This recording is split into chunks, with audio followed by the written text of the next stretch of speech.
a minute off the clock to tell me who you are, and then we'll start this. Who you are and who I am. And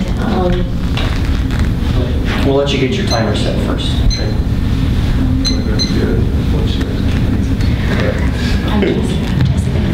I'm sorry. I can't believe I'm on. Right. So, off the clock, tell me who you are, who I am, and whatever the key issue is that you are bringing. Okay. We are consulting for you, the executive board of our committee, of our company today, on the issue of corporate tax inversion. Corporate tax inversion transforms a U.S.-based organization into an international company by purchasing an overseas organization and moving our headquarters to a new country. If it's performed correctly, it'll allow for tax savings as well as some business synergies. Okay, thank you. Are you ready? Absolutely.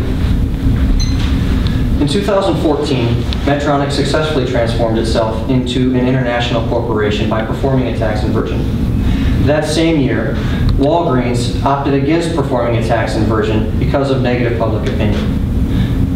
A large number of companies have attempted this maneuver over the past several years. Some have been successful, others haven't been so successful, largely because of negative public opinion generated around this issue. And that public opinion is largely due to an incomplete understanding of the ethical issues and moral issues surrounding a tax inversion. Jessica and I today will be discussing with you the ethical analysis that we've performed surrounding a tax inversion. And our analysis concludes that for our company, Ox Innovations, this is an ethical choice to invert our company. Our analysis, we wanted to make sure that we covered all of the issues at stake. And so we performed a 360-degree analysis, putting ourselves in the shoes of our stakeholders. Those stakeholders namely being here in the United States of America, our suppliers, our customers, and the government. Overseas, likewise, we have constituents, again, our suppliers, our customers, and the government of our international community. And finally, we have stakeholders here within our company, namely the employees, that's you and me, and our shareholders. And as we're putting ourselves in the shoes and looking at the various perspectives of our stakeholders, we want to look at the virtues that we must evidence as we take action, and I'll be discussing those with you shortly. I'll also be discussing with you the rights that those stakeholders have and how they might affect this decision. Then I'll invite Jessica to speak with you about the duties or obligations that we have to our stakeholders. And finally, we'll be discussing the interests that our stakeholders have and how they might play on this situation. Let's get started with the virtues that we need to evidence. When we're speaking about virtues, what we're really talking about is the character that you and I need to evidence day in and day out. It's often been said that talent is what gets you to the top, but character is what keeps you there. And that's really what we're discussing here. The day in, day out character that we need to evidence, the virtues that we show through our action. First, we need to show courage. Courage in action. What do I mean by that? This is a very big decision, lots of zeros, many different moving pieces. We're going to have cultures to integrate. We're going to need to focus on making sure that all of the pieces fit. And when you've got that many things going on, it's very easy to get frightened, step back, and not take any action lest you make a mistake. But if we don't take action, we're very likely to miss an opportunity or simply end up in a situation that we never intended to find ourselves in. So we need to make sure that we're taking decisive action and looking at all of the options available to us. Further, we need to evidence loyalty. Loyalty to our home country and to the global community. Our loyalty to the United States will be called into question if we invert. But it's important to recognize that by performing this inversion, we do not intend to simply pack up and move overseas. Rather, it's our intent to grow our global business as well as maintain and grow our business here at home, and we're going to need to publicize that. Finally, we need to evidence prudence. This is almost a check to the courage that I spoke about just a minute ago. We're not just grabbing the first thing that comes along for the sake of making a decision. We're taking a look at all of the decisions that are available to us and making a calm, logical decision. Now that we've discussed virtues, I'd also like to talk to you about the rights that our stakeholders have and how they're going to affect our decision. First, This country, the United States of America, has a right to compete for our business.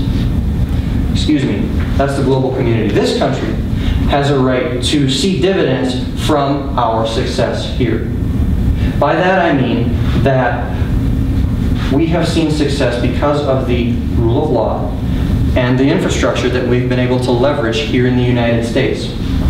Yes, our political system may not always work as it should, and our roads can be a little rough, but because of the stability that this country has afforded us, we have been able to see success, and this country has a right to see dividends from that success. Now, let's move on to the rights of the global community that I hinted at just a minute ago. The global community does have a right to compete for our business, which they're doing by providing a positive business environment for us to utilize. That is in tension with our national rights that want us to stay here and are interested in keeping us in this country.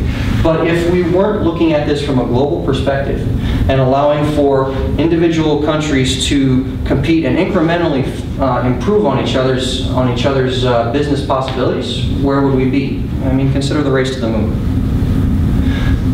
We also have rights as Oxt Innovations.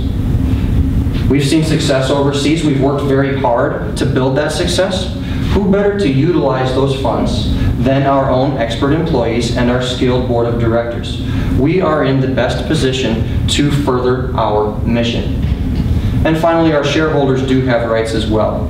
And those rights that they're going to be looking at in serving the long-term interests of share price, which Jessica will talk about shortly, are likely in conflict with the rights of our home country that is most interested in protecting our economy here. With a brief understanding of the virtues that we need to evidence and the rights that are at play here for our various stakeholders, I'd like to invite Jessica to brief you on the duties and interests that are at play. Thank you, Seth. As Seth mentioned, I'd like to cover the duties that we have to our various stakeholders, as well as the interests that our stakeholders have in us as we decide whether or not to invert. Now, in considering duties are our obligations to the communities in which we are a part of. I will cover 4 major duties for you today. Our duties to our home country, our duties to the global community, our duties to our company constituents, and our duties as fiduciaries. Now, starting off with our duties to our home country. Our duties to our home country stem from a familial relationship. We were born here, we were raised here.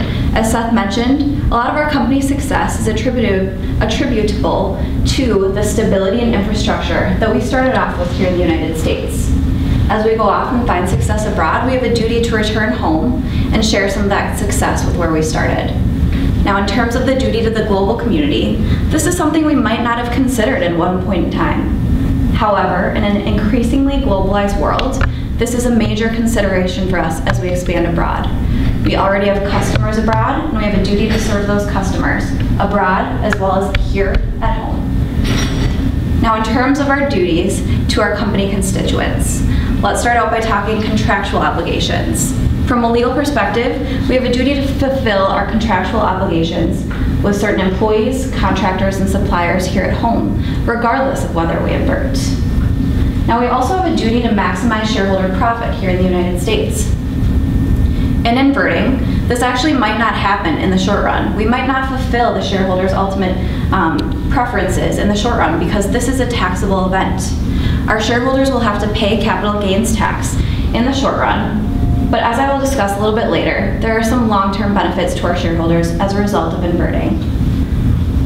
Finally, we have duties as fiduciaries. As company executives, you have a duty to act in the best interest of the company, to act in good faith, and to avoid conflicts of interest in your decision-making. Now let's shift over to the interests now that we've covered duties. These are the interests that our stakeholders have in us as we decide whether or not to invert. First, there's the interests of our home country. As I mentioned, our home country has an interest in seeing us maintain our presence here. We have no qualms about this. We plan to maintain our presence here, simply inverting abroad. In fact, most inversions do not result in job loss at home, and we plan not to see any job loss here at home. In terms of international interests, there's an interest in technology dispersion. We have some really innovative self-improvement products, and by inverting abroad, we would be able to disperse our technology taking advantage of the free trade opportunities in the EU as a result of inverting in terms of becoming an Ireland-based company. Now, there are also some interests from a company constituent perspective. First, we have the interests of our shareholders, as I mentioned before. Our shareholders, will see capital gains tax in the short run. But in the long run, this will result in increased earnings per share. There's data on this in terms of inversions, increasing earnings per share, retained earnings, etc. in the long run. Additionally, our employees have the opportunity to further our company mission, which is fostering self-improvement. Now, our employees can take this outside of just the United States, expanding that to a much more global scale, which is an awesome opportunity for us to engage our employees. Now, to wrap up our ethical analysis, I'd like to conclude that we should invert abroad. It is an ethical choice because it exhibits the virtues of courage and prudence. It upholds our paramount duties to our stakeholders, and it furthers the interests of the most stakeholders. Thank you for your time and attention today.